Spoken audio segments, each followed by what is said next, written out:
I'm John Wilker, the organizer of 360 IDEP. I hope you enjoy this session recording, but first I wanted to mention one thing. We've served the community since 2009, and over the past few years we've had to take on debt in an effort to keep the conference alive. After several unforeseen challenges, not the least of which is a pandemic of indefinite duration, we've had to make the hard choice to end the conference as we're now facing over $100,000 in debt. As a result of requests from the community of how they can help, we've created a GoFundMe campaign. If you're inclined and able, please consider donating to help keep 360 IDEF going. The QR code after this will link you to the campaign. Thank you. Enjoy the recording.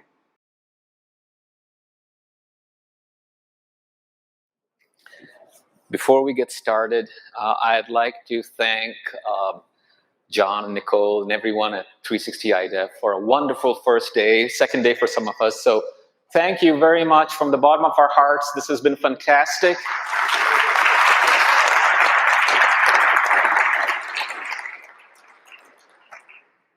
I'm so glad to be here, so glad to see so many old faces, old friends, new friends. I think there's a little bit of feedback, right? Move it down a little bit. I'll speak a little loud. And if it's not, if you need me to speak up, I'll speak up. Okay, this sounds good. Okay, I think we are ready to get started. LinkedIn Learning. You know what? Hold on a second here. If you bear with me here, I am going to time myself. That was planned. I'm going to time myself so I can see how well I did. Okay. LinkedIn Learning claims to have 600 courses on leadership. Amazon.com claims to have 60,000 books on leadership. And not to be outdone, Google claims to have much more than 600 million search results if you search for leadership quotes. Given those numbers, I can't stand here and claim to teach anyone everything there is to know about leadership, but what I can do is I can share with you what I have learned over the last couple of years. Maybe some of that will resonate with you. My name is Aijaz, and I'm a software developer. I lead a team of 6 developers and 3 testers. On paper, my job is to write code and help others do the same. That's what I do. That's not who I am. Who I am is a youth mentor. I'm a teacher. I'd like to think I'm a pretty decent dad. That's really it. That's who I am. I think this is really important. I know for those of you who were here this morning, Justin talked about it this morning, this difference in thinking, there's a difference in who you are and what you do. What you do does not define who you are. And I wanted to stress how important that is. I'd like to add to it that it's also one influences the other. Who you are influences the decisions you make and what you do can define who you are. But I wanted to talk about this just for a second, just for the next couple of sentences, because I think this is really important. It was really important for me to realize this. It took me 20 years after getting into the job market to figure this out. And that's why I wanted to start this talk off with you. Because once I figured this out and internalized it, life made a lot more sense to me. I could start thinking about what is my purpose, right? What do I want to leave behind when I leave, right? What do I want to be remembered for? Is it my JSON parsers? Is it my kids, right? Is it these other kids who I mentor? Is it my students, my friends? Thinking about this difference between who you are and what you do, that kind of gave me this sort of perspective that I did not have before. So I think it's really important, and I wanted to start off talking about that. Now, we're going to talk about leadership. Being a nerd, I like to have a working definition about leadership.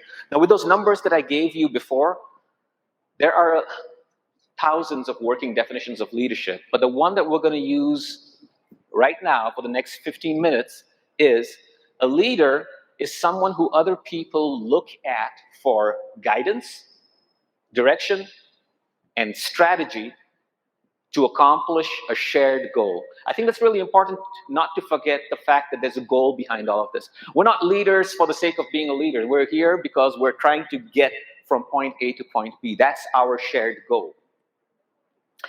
The literature on leadership talks about 5 different levels of leadership. The first level is level 1. They call it the most basic level of leadership. It's the least of the levels. And that level is level 1, where you are a leader because someone else says you are a leader, right? You have just been promoted to your first managerial job. Congratulations, you are leading the team. You may be leading the team, but you may not be a leader yet. This is because the people who follow you, I couldn't think of a better word than follow and follower, so bear with me, please. The people who follow you when you're a level 1 leader are following you because their job depends on it, right? They follow you because if they don't do it, their livelihood, maybe their life is at stake. It's not to say that level 1 leadership is a bad thing. It works really well in certain organizations, like very strictly hierarchical strictly hierarchical organizations like the military or organized crime. Works really well for organized crime. But it doesn't work very well in our industry, because our industry, we are so privileged in that sense, we don't need to take that. We need more to get followers if we want to be leaders.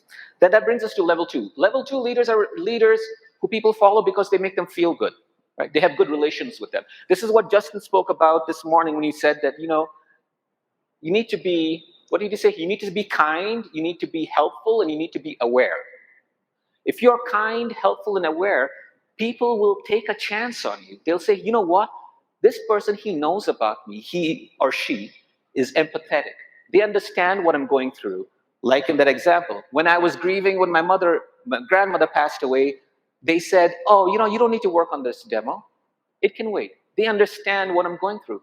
They're kind, they're helpful, they are aware of what's going on. You know what? I'll take a chance.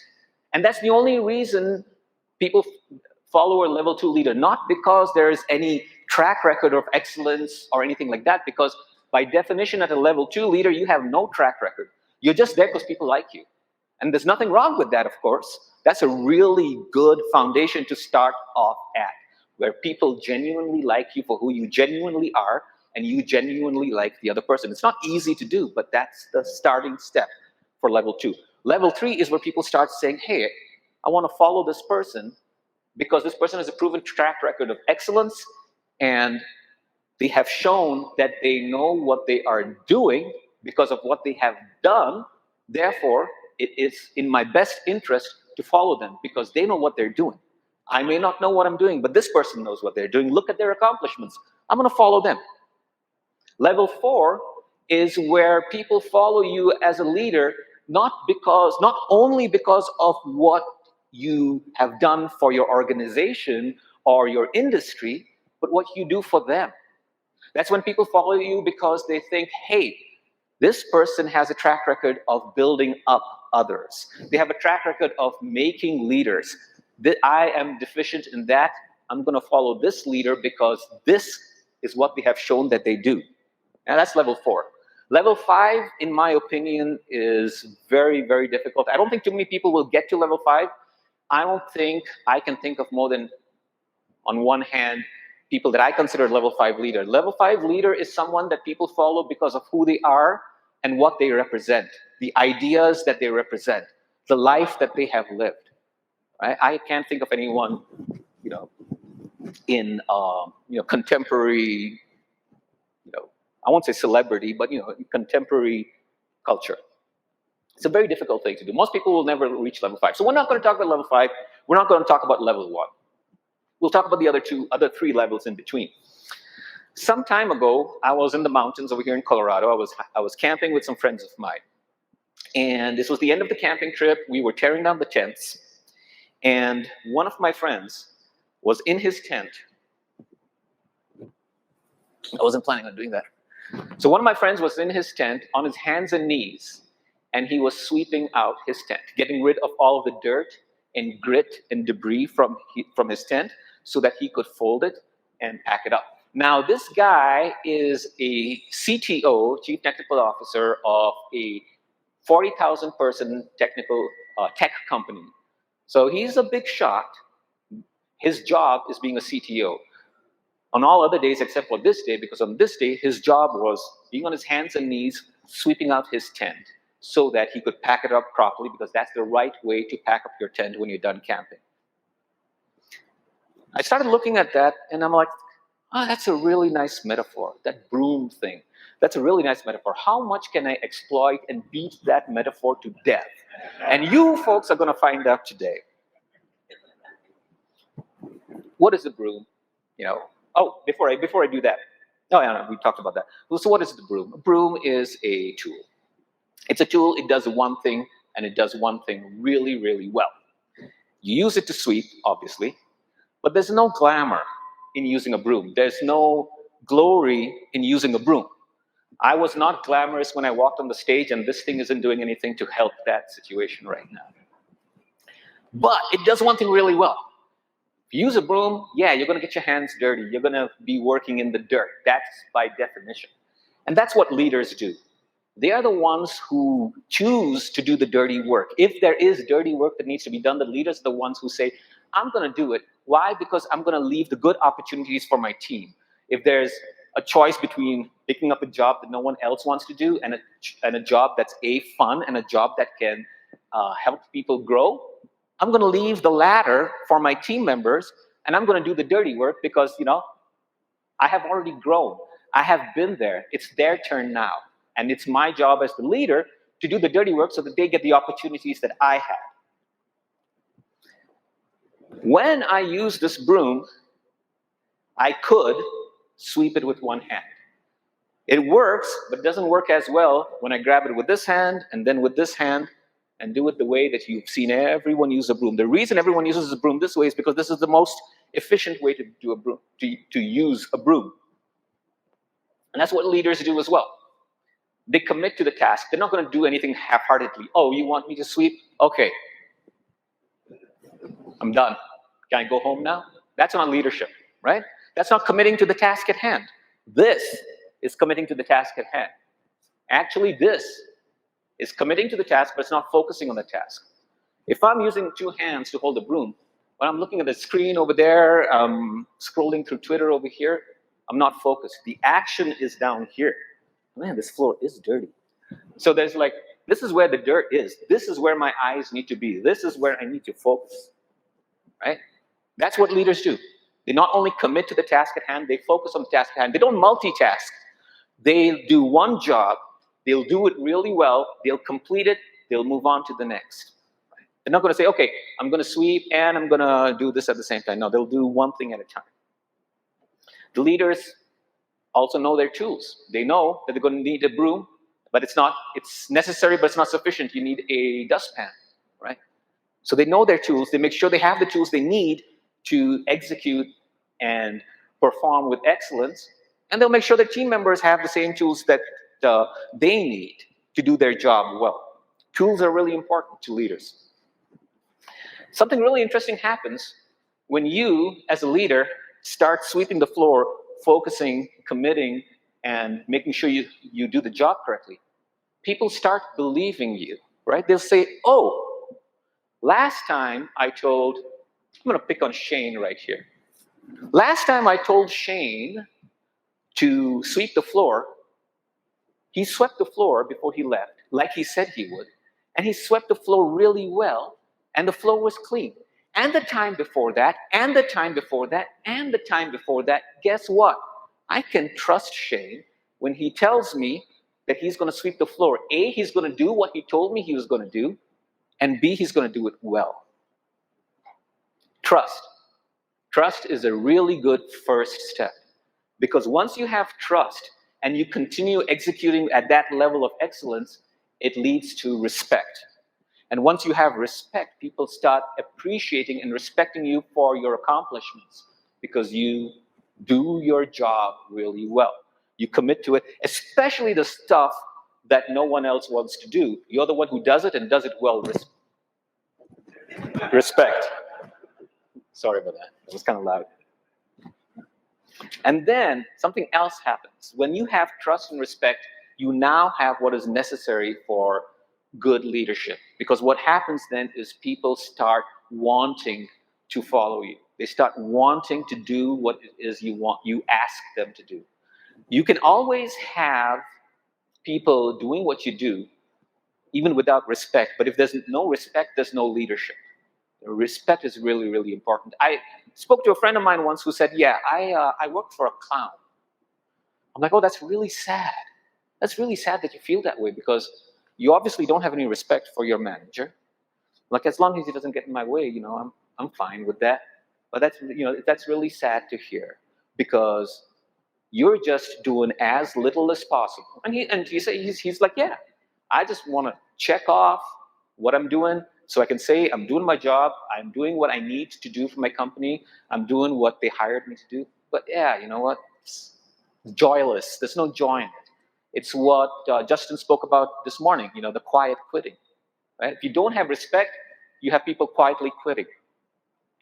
There are many other reasons, like he spoke about, but this is one of those reasons. When you have respect, when you have trust, and you have a habit of doing things, another thing really interesting starts happening. I'm going to illustrate with a little story. When I was about 6 years old, I was in India at that time. I lived in India. There was a lady who used to come to our house every day, to our apartment actually, every day, to sweep the floors. And from her, I learned, even though I didn't know what it was called, I learned about process. She had a process to clean the floors. She would come to our place. She would turn off the fans so the dust doesn't go all over the place, sweep the floors, then mop them in that order. You sweep first, then you mop, then you turn the fans on so the floor dries so no one slips and twists an ankle. And then you move on to the next room and you repeat, and then you're done. And she'd do that every day for years, and she's probably done that for decades before that. She had this process down really well. It was really efficient and really effective, because you know what that made her do? It allowed her to get out of our house really quickly so she could go next door and earn more money next door. And that's all she'd do all day, just go from one place to another. And she was very efficient at what she did. And that's what leaders do. They find a process and they do it, and if it ain't broken, they don't try to fix it. It may be boring, it may be a chore, but they will do it day in and day out. And when you have a process, those tasks and that level of execution becomes a habit. And once you have a habit, something else really interesting starts happening. You get momentum. Momentum is a very powerful thing. Please, any physicists over here, please don't heckle me for saying that. Momentum is really good when you're working, just like it is in a physical environment. Momentum of motion, momentum with execution, momentum with completing your tasks well is really, really helpful, because when you have momentum, small obstacles can't stop you. People still believe in you when you have momentum. You believe in yourself when you have momentum. Yeah, I may have not completed one task today, but I completed 65 other tasks, and I have completed 65 of those 66 other tasks every day for the last 6 weeks. I'm not going to go down, get myself down because of one thing that I didn't complete. Momentum is very, very powerful. When you have momentum, it's very difficult to slow you down. So you've got, as a leader, you're doing the dirty work. You've got a process, you've got momentum, you're focusing, you're committed. Sometimes you're going to have conflict on your team. And in our team, we have conflict sometimes. Conflict must be a bad word, because I lowered my register down a little bit when I talk about conflict. Conflict can be a really, really good thing in a leadership situation. If you come and tell me, let's see here. If you come and tell me that, hey, there's a better way to sweep the floor. Just wanted to let you know, you're doing a really good job, but there's a better way to sweep the floor. There are several things I could do, most of them wrong, in response to this. I could say, Well, if I needed your opinion, I would have asked for it. Shut up and code. I could have said, let's do exactly what you said. And you know what? Let's just change everything right now because you obviously have, you've thought about this. But when there is a healthy level of conflict, it is a breeding ground for new ideas, right? People on your team should feel comfortable enough to say, hey, so and so has been doing this way for the last 6 years, but I really think that there's a better way to do it. I'm going to come up to them and say, hey, I think we could do this the better way. If they feel comfortable enough to be able to say that to themselves and approach you, that's a win. Even if it's the most stupid idea, it could be the best idea. Doesn't really matter. That's not the point. The point is that they felt comfortable enough that they could come up to you, score that as in your success column because your team believes in you and they know that you have created a safe enough space that they can come up to you with ideas. Where do you think new ideas come from? Right? They come from conflict. And it's not just conflict between the leader and the team member. It could be a conflict between team members. Sometimes, so ask any parents. Sometimes, when people are arguing between themselves, it's like, hey, let's just see how this goes. Maybe you are playing the role of moderator, and that's okay. Let's see where this leads to. If there is respect between members of the team, conflict can be a really good thing because it's not a way for team members to vent at each other and let each other know how poorly they think of each other. It's a way to germinate new ideas. On the other hand, you could have someone come up and suggest something that in a million years you're never going to do it because you have your reasons. So you can pull out the really dangerous card that I think I have only used once in my 4 years at GoGo, which is I'm going to let you talk to me about this, but I want you to know, and I will spend as much time explaining all of this to you as you need, but the end result is going to be the same. This is how we're going to do it. I've only played that card once, and when you can't play that card every week on every stand-up because guess what? Your team's going to be out. They're going to be answering recruiters' calls and friending recruiters on LinkedIn. But if you ever have to play that card and you play that card, people will know, hey, for the first time, he said something or she said something that they really believe in and they're not willing to budge. There must be something truly important about this thing that I don't get. A very quick example about how it was with us. We were talking about what was it? IDs in an API, and whether the IDs that were returned in an API need to be localized. I'm like, no, we have customer-facing text that gets localized. An ID in an API doesn't get localized. But if we change this to this, then that matches. I'm like, no, it matches accidentally. I don't want the next developers to think it matches on purpose. I want it to be different because this is an ID. This is a variable name, right? Our variable names aren't customer-facing. And if we start going that route, it means I haven't done my job of explaining to you what our API is trying to communicate. This is not customer-facing text. I haven't done that since. If I have to do it again, of course I would do it again, but this is not something that you do very often because you only do it if you really think it's in the best interest of the team, in the best interest of the company. But conflict is good. So, there are so many other things that we could speak of or speak about when we speak of leadership. I'm only focused on the stuff where you're the leader and you do the dirty work. You pick up the broom, you do the dirty work. Why am I focusing on that? We're talking about those 3 levels, 2, 3, and 4. And I want you to think back to the time when you were starting off in your career. Could be in your career or in your current position.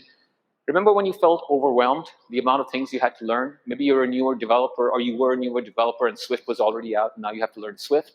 Or maybe you were a seasoned Objective-C developer, and now Swift came out, and now I have to relearn everything. Remember how scary that was, right? And you may not be in that position anymore. But there may be other people on your team who are in that position right now.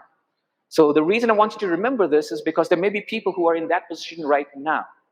So what I'm asking you is to be that kind of leader who rushes to do that dirty work. Hey, you know what? You're trying to learn Swift. Let me do this. Let me go and take care of the documentation. Let me take care of the code signing. Let me take care of the paperwork. I'll do that. You can focus on learning Swift. You can focus on writing the JSON parser, right? I'll do all the dirty work. I'll support you. You're the leader. You can support them. Why is that important? Because you will wind up creating team members who respect you and trust you because you have given them space to grow. Why is that important? Because you'll be surrounded by people who respect and trust you, and more importantly, people that you respect and that you trust. And then when the time comes, and that time will come when you need help, when you need other people to step up to their plate, guess what? You're surrounded by them because you helped them grow into what they are right now. That's what you did, and that's what leadership is all about. I would say start off with the dirty work, continue to do the dirty work, respect the broom. Thank you very much.